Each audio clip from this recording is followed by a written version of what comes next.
Molly here. Today, we are discussing Disney Who, Season 1, Episode 7, The Legend of Ruby Sunday, Part 1. First, I'll give the recap, and then we'll have the discussion. So here we go. The episode begins with the TARDIS flying through the air and sliding into unit headquarters.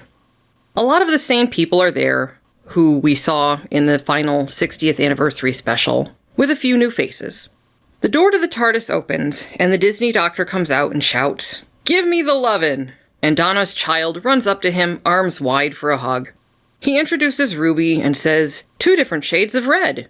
He then introduces Kate Lethbridge Stewart to Ruby, and the Disney Doctor says hi to the Vlinks and Colonel Ibrahim, and we meet Harriet, head of the archive, as opposed to Harriet Jones, Prime Minister. Lastly, we meet Morris Gibbons, the unit scientific advisor, a 13-year-old accelerated genius thanks to a passing asteroid. The Disney Doctor needs their help finding the woman who keeps popping up everywhere. Long story short, her name is Susan Triad, and she's about to give away some software to everyone on the planet under the name S-Triad Technology. It's an anagram for TARDIS, which leads everyone to wonder if Susan Triad is the Disney Doctor's granddaughter. Mel is embedded at S-Triad Technology to try to learn more. The Disney Doctor also wants Unit's help finding Ruby's biological mother. Unit has something called a time window, and they're going to use the VHS tape from the CCTV of the night of Ruby's birth to enhance it. Ruby goes home, gets the VHS tape, and Carla goes with Ruby, leaving Cherry in the hands of Mrs. Flood, who acts all cuckoo bananas after Carla leaves. Mrs. Flood says, "There's a storm coming in. He waits no more," as she looks directly at the camera. Back at unit headquarters, Kate says to the Disney Doctor, "If you've got a granddaughter, that means you have kids." And the Disney Doctor responds, "Well, not quite, not yet." Kate's confused and questions the Disney Doctor about having a granddaughter before he has a daughter. And the Disney Doctor tells her, "Life of a Time Lord." Kate just has to accept this, and then asks why he never went back to see his granddaughter. And the Disney Doctor tells Kate, "You've seen my life. I bring disaster, Kate. What if I go back and ruin her?" Kate tells the Disney Doctor she thinks he brings joy. Kate asks if the Disney Doctor would recognize his granddaughter if he looked her in the eye. And the Disney Doctor says, yes, but he can't go check out Susan Triad because there's a 96% chance that it's a trap. Ruby arrives with a VHS tape, and they go to the 10th floor to use the time window. Now, this idea has appeared in other places, but this particular implementation reminded us of Red Dwarf Season 3, Episode 5, Time Slides, where Crichton found some mutated developing fluid that made photographs that acted like a window in time, and the Red Dwarf crew got up to some hijinks. That was funny. This was not. Anyway, it starts to snow before they open the time window. They open the window, and Ruby and the Disney Doctor are there for Christmas Eve 2004. They can't get a good look at Ruby's birth mother. She points in the Disney Doctor's direction, and finally a big black and red cloud appears, and one of the unit guys is missing. They're able to talk to his disembodied voice. He says he's not there. He's in hell. He says, "It's seen me. It's seen right into my soul, and it's so old. It's been waiting for so long." The machine running the time window explodes, and we see the unit soldier's body is lying on the floor, and he's been turned to sand. The Disney Doctor thinks what's going on has something to do with Susan Triad, so the Disney Doctor is going to meet her. Meanwhile, back at unit headquarters, they're working on isolating an image of the Thing. It burnt itself out in the time window, but the image somehow now exists on the VHS, where it hadn't been before. Harriet of the Archives is trying to enhance the image. Mel introduces the Disney Doctor to Susan Triad. The Disney Doctor realizes this Susan is not his granddaughter. When this Susan says she has trouble sleeping, the Disney Doctor asks her what she dreams about. It turns out she dreams about all the places the Disney Doctor has seen her. Susan doesn't have time to talk further, because she has to go make her live announcement. Back at unit, they're going to reverse time and rewind the VHS, and they find something at the heart of the shape. And it's the TARDIS. It's 20 meters to the north of where it was when the Disney Doctor was there. The TARDIS groans, and it's apparent that the shape is currently around the TARDIS. They just can't see it. The Disney doctor tells Kate to evacuate the room and leave the TARDIS alone, but the Disney doctor has to stay where he is because he thinks Susan Triad is part of it. The Disney doctor tells Ruby to go to the time window, and even though it's broken, it's taking Ruby back to Christmas Eve 2004. Long story short, Susan makes her speech, which begins to go sideways, and the thing around the TARDIS manifests as Harriet is possessed. Her name is revealed to be Harriet Harbinger. Susan is Sutekh. To be continued. This episode was definitely rough in a lot of places. However, I think this would have been a better episode as the first episode of this season than what we did get. Because I see where there are pieces that they could have worked with this if they had changed some things just ever so slightly. Because, let's face it, this could have been episode 1 if they weren't looking for that picture, the portrait of that lady, or herself in all the other episodes that came in between what was episode 1 and now this one. This really easily could have been reordered if they just modified this story ever so slightly. And then, brought it back around at the end. But obviously they didn't do that. This episode in and of itself, the story wasn't bad.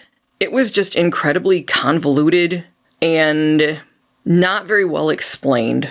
Because, for instance, that time window, how did that actually work? Honestly, they explained on Red Dwarf better how the developing solution was mutated, allowing them to create those images that they could walk into, than how they explained this.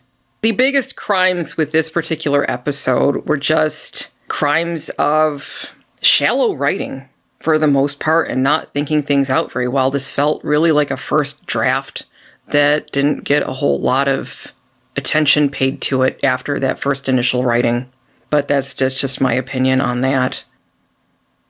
After last week, this was a definite improvement over what that Bridgerton episode was.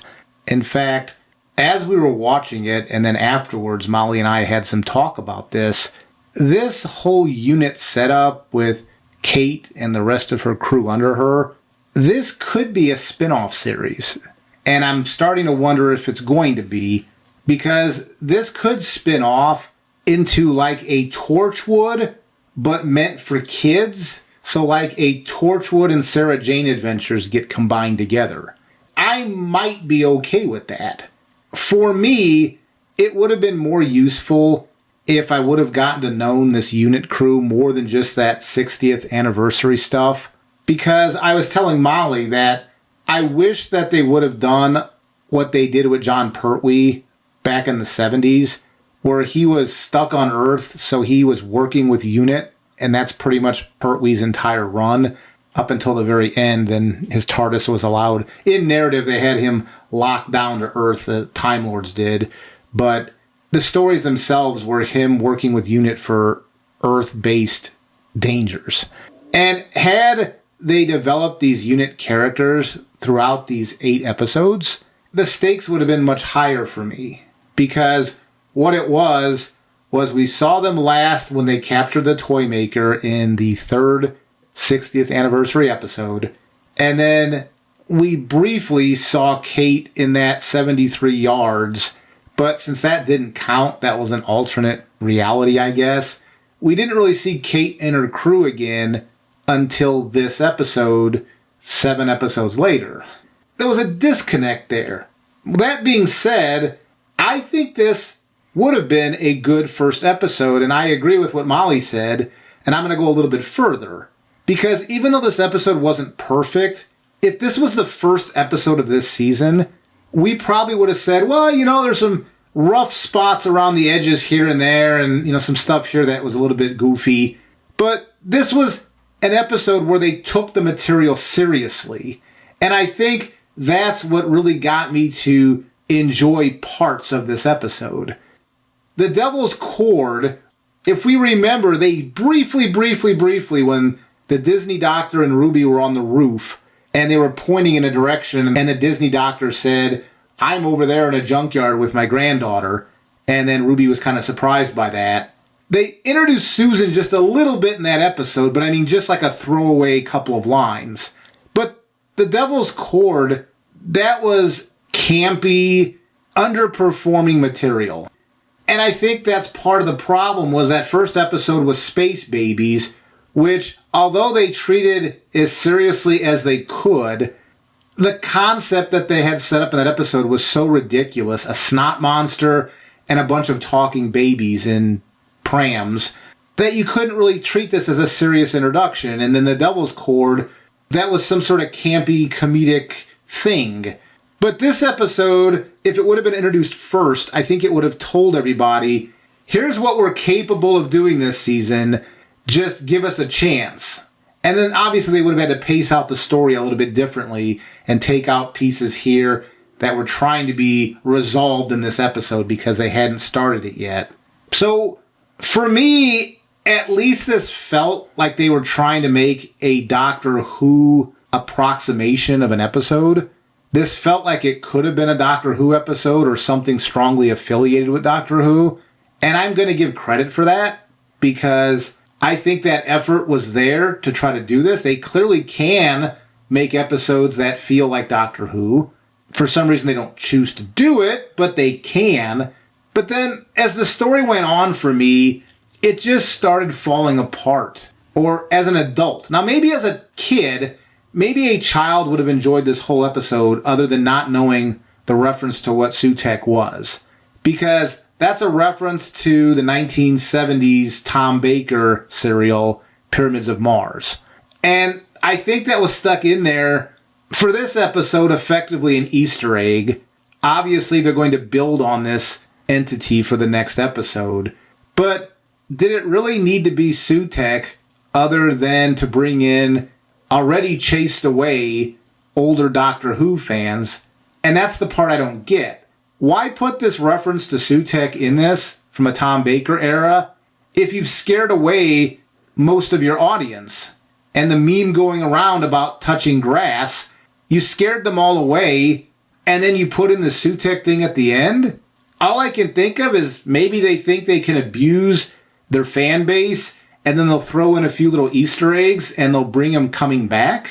A lot of shows behave that way these days, so yes, I think that the arrogance of the people who make this stuff now in a lot of different franchises, they truly believe that they can just put in an Easter egg here or there and old fans will be happy because they'll consume anything with the franchise name on it. Because that's what I'm seeing online from some corners is, oh my gosh, Sutekh from the Tom Baker.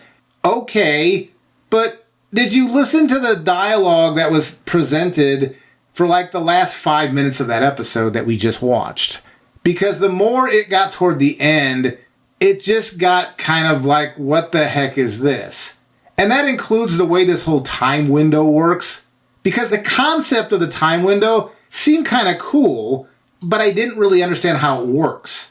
This laboratory or wherever it was that they were moved into, it kind of looked like a Star Trek Next Generation holodeck. It had kind of a grid on the floor. So what I thought initially this was going to be was some sort of holographic interface to some technology they had for capturing a wormhole images or echoes of something. I mean, I don't know exactly how it was going to work. And that you would get a blurry interface for what you were seeing. And that's what I thought this was going to be. But then they got this videotape involved.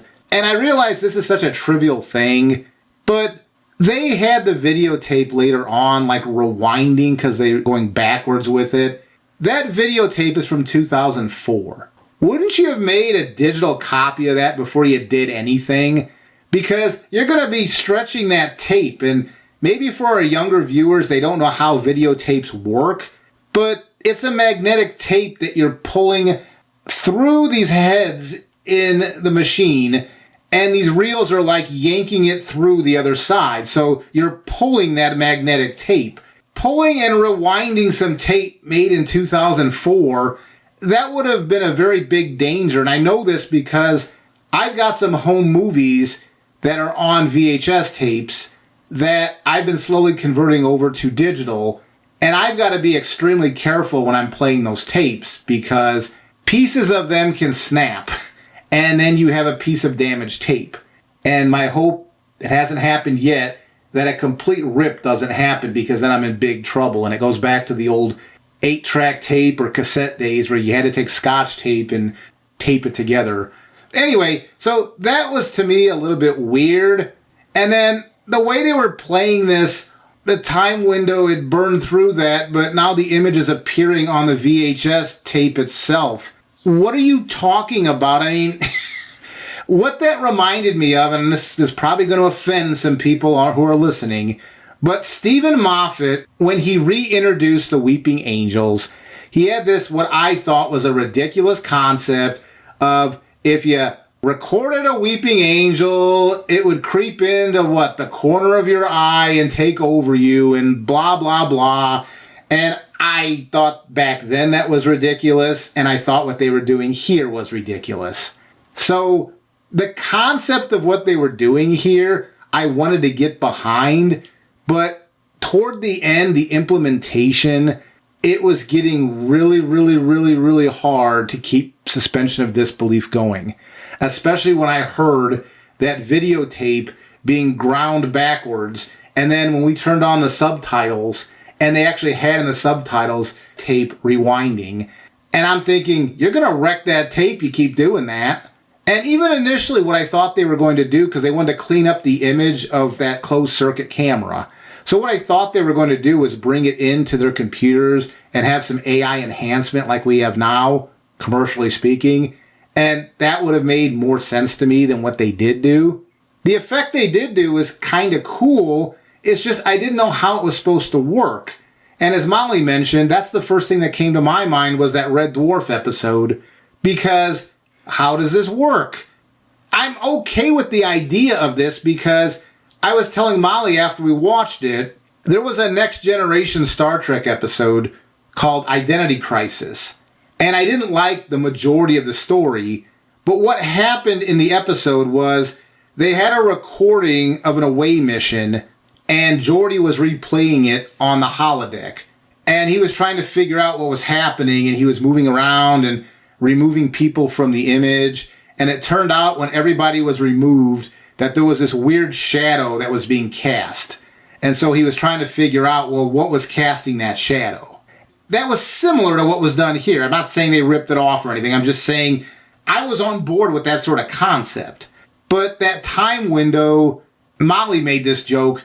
It's kind of like that programmable matter from the Discovery, Star Trek Discovery, where it's an interesting idea, but are you actually going to follow through with what this is and how it works?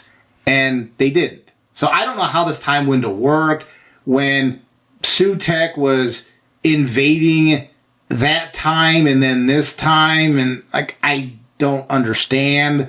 And I don't think Sutek needed to be in this at all. But then again, it seems like they're setting up these gods that apparently the Disney Doctor is going to battle next season, or maybe this next episode, who knows. And I don't know. I realize in the 70s Tom Baker serial, Pyramids of Mars, that there was that supernatural Egyptian god type thing to that. I get that they're trying to continue that here. It's just that type of storytelling doesn't really work for me. Like Stargate has a similar type setup, but it turns out that those gods in quotation marks are just alien beings that have really advanced technology, so primitive people see them as gods, and that's done on purpose. That's more plausible to me than this supernatural stuff. But to give credit, the 70s Tom Baker serial had that same type of supernatural stuff in there, so this was nothing new. Overall, would I recommend this episode? I think yes, with a caveat of there's loads of problems as the story goes on, but they took the material seriously, and I think that with some work, if they built off this, they could maybe make a series that a child would want to watch. Meaning, Russell said he was trying to grab a new audience with this new thing. instead of doing stuff like Bridgerton last week, why don't you do more stories like this to capture that audience? Instead of doing stories like The Devil's Chord where you're talking about the Beatles, really, a kid's going to care about the Beatles? The audience, I have no idea what Russell was shooting for this season, because this episode should have been the launching point for a new audience to get onboarded with the series. I found it interesting that when talking about the time window when they tested it, that Kate said they went back to see the signing of the Declaration of Independence, which struck me as really weird, because why would a bunch of British people want to go back and see the Americans signing the Declaration of Independence? I was sitting there thinking to myself, well, why not the Magna Carta instead? So that told me that I have a feeling that I know who their audience is. Russell clearly is making this show for an American audience, because why would you go back to the Declaration of Independence? Why would a British viewer give a rat's behind about that event? They wouldn't. So the people who think that this is still being made for a British audience, you need to come to a reality check that you've been sold out to Walt Disney, and they're making it for an American audience, or at least a global audience where they're putting America at the center of that audience. And I'm not saying that with any pride. I think that's disgusting. That's not why I watched Doctor Who. I enjoyed the British flavor of that show. That's one of the charms that made me want to watch the show. And if I'm just getting more Americanized stuff, just people with British accents, well, that's not going to work for me. But, you know, hey, they had Sutek, so there you go. Good job. Yeah. Because after we watched this episode, which I can't say whether or not I recommend or not, because I'll have to see the following episode. I need to see part 2 before I can determine whether or not I can recommend this particular episode, since this was a part 1. But after we watched part 1, we went back and re-watched the Pyramids of Mars. And much like I had remembered, the portrayal of the Doctor that we got from Tom Baker was not nearly as emotional as the portrayal of the Doctor that we get now. At the end of this episode, the Doctor had this fear on his face. But back in that 70s serial, he was lipping off to Sutek, even as Sutek was punishing him torturing with those green beams or whatever. Yeah. The Tom Baker Doctor was still lipping off at the guy. Oh, yeah. Yeah, and admittedly, Tom Baker's doctor, because it wasn't Tom Baker, it was the Doctor, but he was not being very nice to Sarah Jane. He was being a bit of a jackass, to be honest. But he was arrogant, and he had a right to be arrogant, because he just was that much more informed, intelligent, what have you. He was the Doctor. He was this being that was separate and slightly above humans. I don't know if that's a nice way to put it, but he wasn't human. And he even said as much in that particular serial. And then I look at the recent Ncuti Gatwa portrayal of the Doctor, and he's not that same character. He doesn't have that same strength. In my opinion, he's too human. And I don't like him this way. I like that arrogant Doctor who you feel confident that he's always going to win the day. Like this Ncuti Gatwa Doctor, I wouldn't be surprised if we found him crying in a corner somewhere while the whole world burns.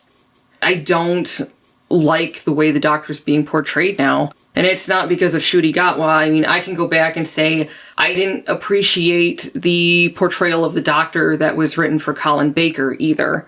Nothing against Colin Baker, because I've seen him in other things and I think he's a great actor, and the interviews I've seen with him, he seems like a very nice person, but the way the Doctor was written when he was the Doctor was not good.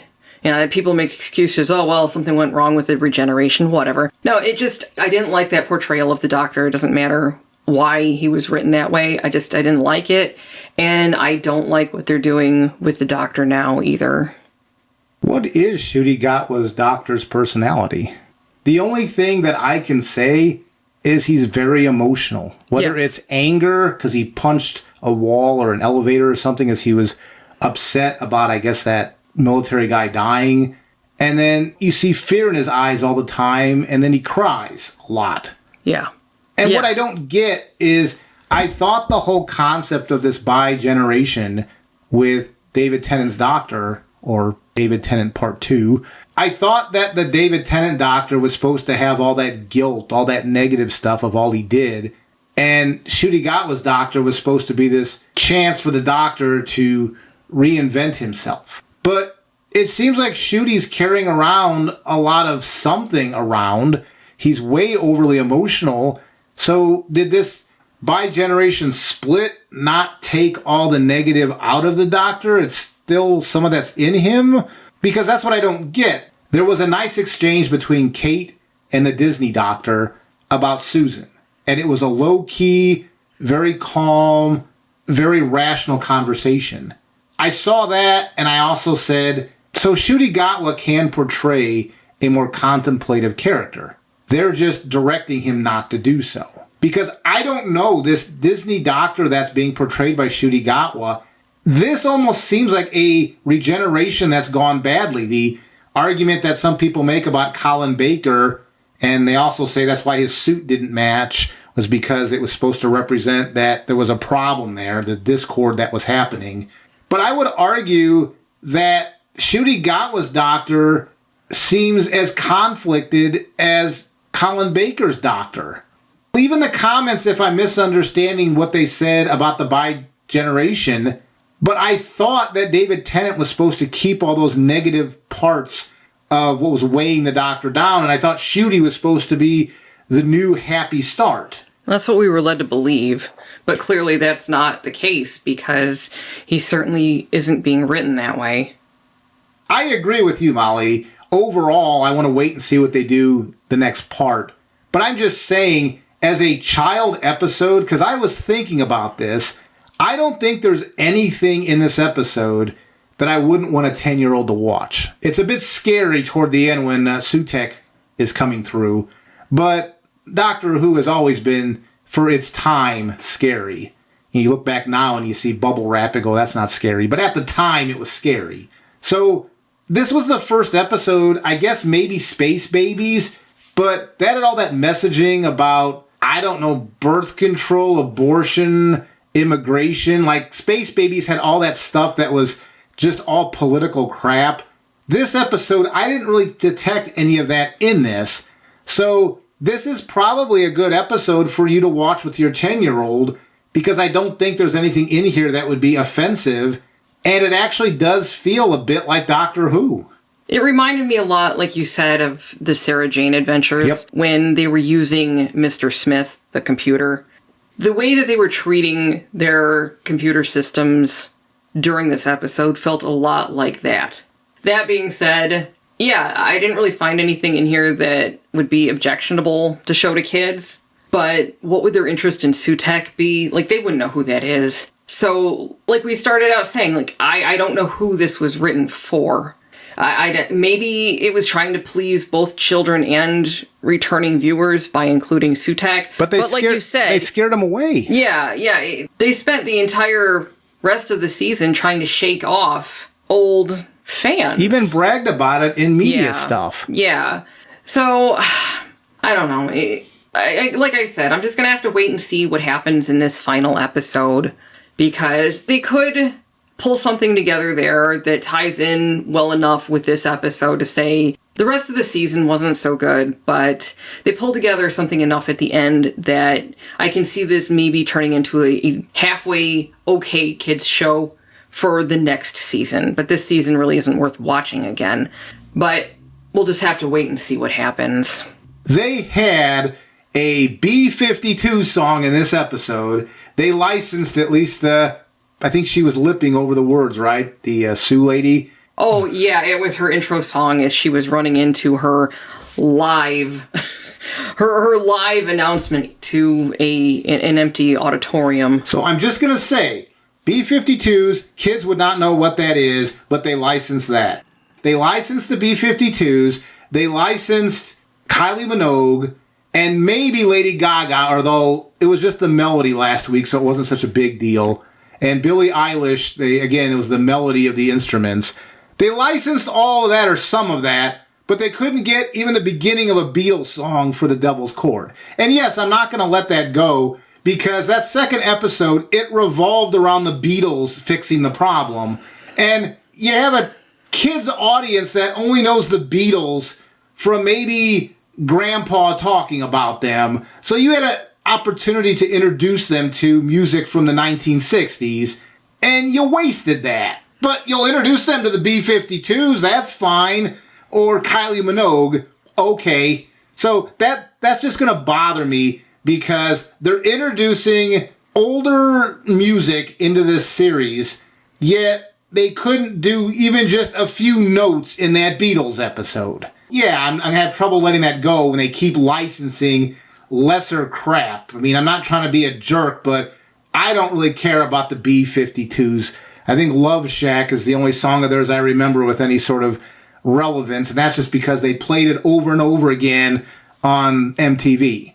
Back when MTV played music. Correct.